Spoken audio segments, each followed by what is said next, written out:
Ya, pemirsa, kita kembali membahas mengenai tawuran yang kembali marak dengan narasumber Ibu Devi Ramawati, pengamat sosial.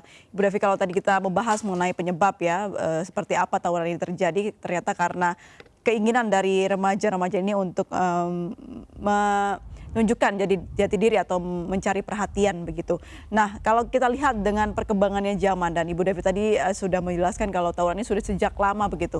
Dengan perkembangan teknologi yang ada sekarang, ini terlihat remaja-remaja ini sangat aktif begitu untuk men-share bagaimana kegiatan tawuran ke media sosial hingga viral. Semenarik apa sih Bu untuk dari sisi remaja ini bisa viral di media sosial?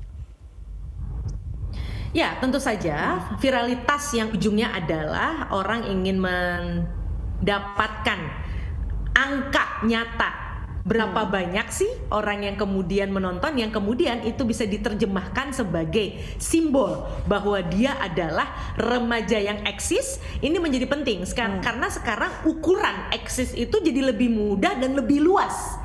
Yaitu apa? Dengan banyaknya jempol, dengan banyaknya likes, dengan banyaknya yang di-share, itu membuat mereka menjadi satu vitamin mental buat mereka. Nah, sekarang pemerintah sebenarnya bagus, sudah ada yang namanya program Merdeka Belajar misalnya, di mana kemudian setiap anak itu diberikan ruang misalnya untuk bisa tampil dan kemudian beraktivitas di luar mata kuliahnya, prodinya, sehingga kemudian dia bisa punya ruang untuk kesibukan yang sesuai dengan minat dan bakatnya. Nah, ini dia, tapi itu semua harus bermula dari rumah. Karena mohon maaf, ada beberapa penelitian juga yang menunjukkan temuan di lapangan, bahkan ada orang-orang tua yang memang punya tanda kutip sejarah tawuran misalnya di masa lalu, justru juga tidak melihat sebagai tawuran itu sebagai perilaku yang negatif bagi anaknya. Nah, ini yang akan menjadi berat kalau kemudian rumah misalnya tidak betul-betul memastikan kesehatan mental anak-anaknya, salah satunya dengan membiarkan anak-anak ini terus berada di jalanan. Baik, nah kalau tadi dikatakan harus ada pendidikan begitu ya Bu ya, dan kesadaran dari lingkungan sekitar. Nah, yang kita tahu yang dicari oleh remaja-remaja ini adalah eksistensi, kalau boleh saya garis bawahi tadi ya penjelasan dari Ibu Devi. Nah, tapi yang gampang viral ini adalah hal-hal yang receh dan cenderung sensasional begitu Ibu, bukan prestasi. Nah, bagaimana pendekatannya agar bisa diberikan pendidikan yang sederhana kepada remaja-remaja kita saat ini?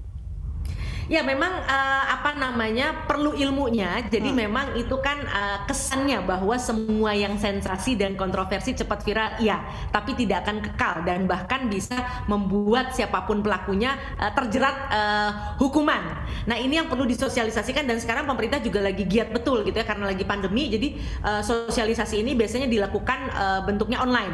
Nah, karena sebenarnya banyak cara untuk anak-anak itu, dan kalau mereka tahu ilmunya, sudah diajari, maka mereka akan saya yakin mereka pasti akan lebih memilih itu. Bisa eksis, dapat uang pula, dan mereka akan ternama dan lebih kekal dibandingkan kemudian mereka dalam kerumunan.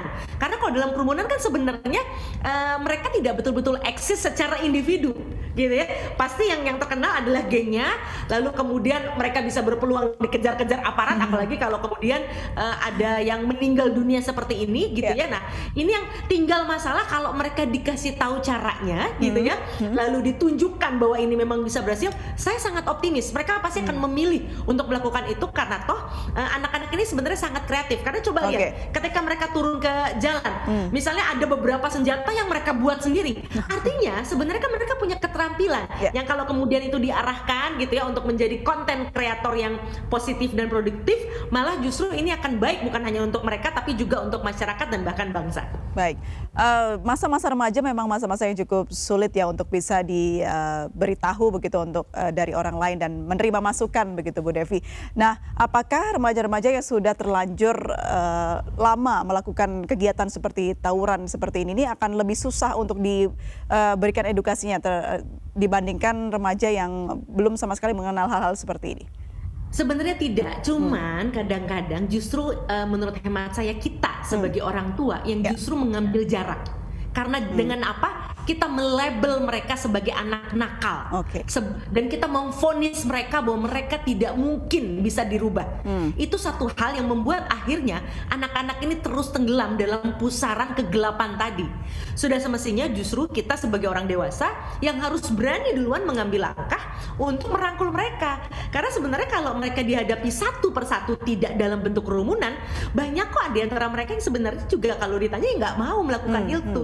Tapi ketika berada dalam kerumunan, psikologi massa ini membuat kadang-kadang rasionalitas mereka hilang karena emosi sesama tim, lalu ingin menunjukkan loyalitas. Karena apa? Tadi dia merasa bahwa hanya grup ini yang ngopeni dia, gitu kan? Yang muji-muji dia, yang merangkul dia, mengajak ngobrol dia. Karena memang terkadang tantangan bagi kita orang dewasa, termasuk saya sendiri sebagai orang tua, saya mungkin juga sering lupa dan sering abai bahwa anak-anak kita ini seneng kok sebenarnya diajak ngobrol, seneng kok kalau mereka dianggap sebagai manusia dewasa yang kita tidak lagi melihat mereka hanya sebagai anak-anak yang tidak tahu apa-apa ya Bu Devi ya, didengarkan. Betul, betul. Ini klise, tapi ini adalah satu kunci yang mohon maaf, justru di saat ini makin jarang. Kenapa? Studi menunjukkan manusia itu pada dasarnya ingin eksis siapapun, bukan hanya anak-anak muda. Dan sekarang gara-gara sosial media, isi sosial media itu apa? Selalu tentang diri kita. Makanya disebut dengan me generation. Kita hanya sibuk ngomongin diri kita. Kapan kita pernah ngomongin orang lain? Nah, ini yang berbahaya sebenarnya karena itu pun dilakukan oleh orang-orang tua. Sehingga kemudian tidak heran banyak anak-anak kita yang terabaikan karena perilaku ini. Dan akhirnya mencari perhatian dan seperti yang dilakukan oleh adik-adik kita melakukan tawuran begitu ya Bu Devi.